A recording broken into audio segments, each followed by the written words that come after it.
A rancher digging a fence post hit something solid underground, and what he unearthed made him freeze and call the FBI. Tom Richardson had lived most of his adult life on the wide, sun-scorched plains of rural Texas. He wasn't the kind of man to be easily rattled. Tall, weather-worn, and quiet, Tom was the definition of old school. Every morning, like clockwork, he'd rise at dawn, drink a strong cup of coffee, and set out to work his land. His 200-acre ranch sat just beyond the outskirts of a small town most people only passed through. Life here was quiet, predictable, until one morning, it wasn't. That day started like any other. Tom was heading out to repair a damaged section of fence on the southern boundary of his property. The kind of job he'd done hundreds of times before. A storm the night before had knocked over 3 fence posts, and Tom didn't want to waste time. Cattle didn't respect broken boundaries, and he couldn't afford to lose even one. The morning air was crisp, and dew still clung to the dry grass as he arrived at the site. He parked his dusty old pickup truck and loaded a few tools onto the tailgate: post hole digger, shovel, mallet, and a couple of new wooden posts. Humming a low tune, he got to work. After just a few scoops, his shovel struck something hard. Clang, he paused, looked down, hit it again. Same metallic sound. He crouched and began brushing the dirt away with his gloved hands. Slowly, a curved, bluish surface emerged. The thing was buried deep, maybe 3 feet down, and had been there a long time.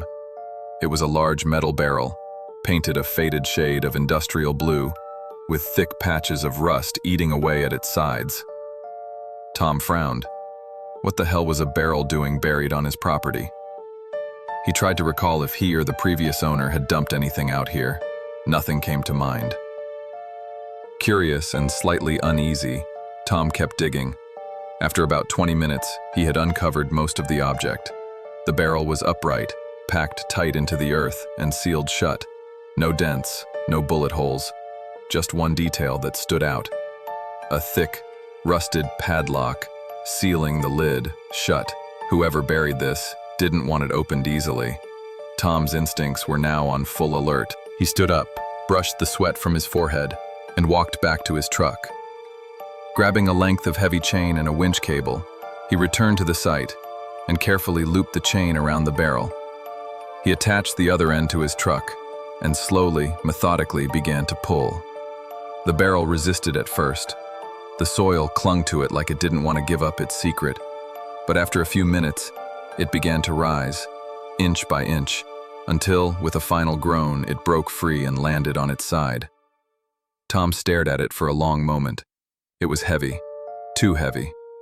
Not the kind of heavy that comes from just dirt or oil. This was something denser.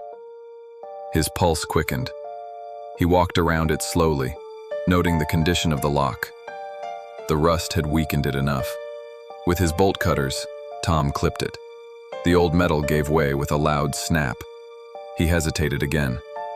Something deep in his gut told him not to open it, that this was not junk, not trash. But his curiosity got the better of him. With a grunt, he lifted the lid. A second passed, then 2, and then his heart dropped.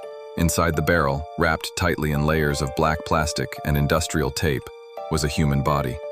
The plastic had torn slightly, revealing a hand, pale, leathery, fingers curled unnaturally.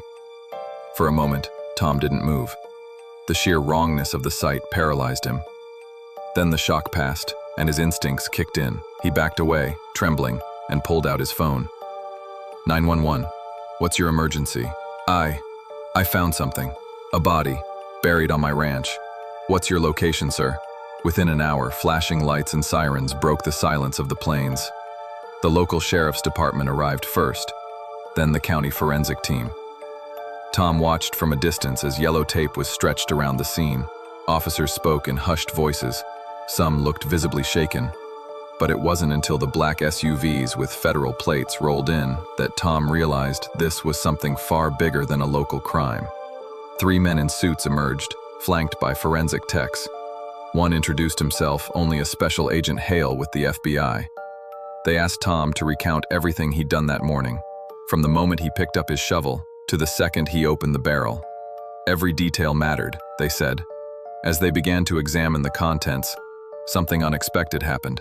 One of the agents pulled out what looked like a thin, metallic chain from inside the barrel. It was a military dog tag, partially corroded but still legible. The name and number weren't local. In fact, the agent looked visibly surprised by what it said. He whispered something to his colleague and stepped away to make a phone call. From that point on, the FBI took full control of the site. The remains were carefully removed, packed into body bags, and driven away. Agents combed the entire area for more evidence. Drones flew overhead, scanning for more anomalies beneath the soil. Something told Tom this wasn't just some old murder case. This was something deeper, something covered up. Over the next few days, Tom's ranch became the epicenter of media speculation. Reporters showed up at the gate, helicopters buzzed overhead, but the FBI kept everything tightly sealed.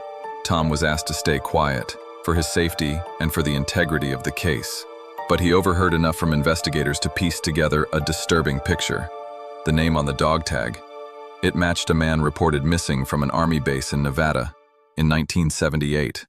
A man suspected of involvement in classified operations. A man who, according to public records, had died in a car crash in 1982. Except, there was now a body in a barrel that told a different story.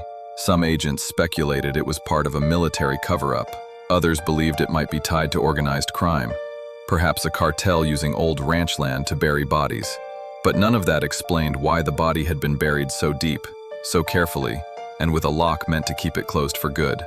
Even stranger, the autopsy report, which Tom caught wind of through a deputy he knew, indicated that the body had been perfectly preserved. No decay, no rot, as if the person had only died a few days ago. Tom didn't sleep much after that. His peaceful ranch, once a sanctuary, now felt like it was watching him.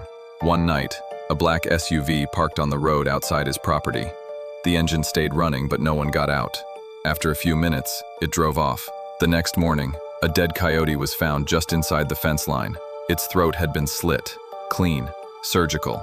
Tom got the message. He stopped asking questions, stopped talking to reporters. He fenced off the entire southern section of his ranch and let the land go wild. But sometimes, when the wind is just right and the cicadas fall silent, he swears he can hear the creaking of metal beneath the soil, like something buried deep, trying to rise. His hands shaking, he immediately called 911. What he saw inside was not meant to be buried. Comment "barrel" if you want to see part 2, and don't forget to like and subscribe for more true stories that will leave you speechless.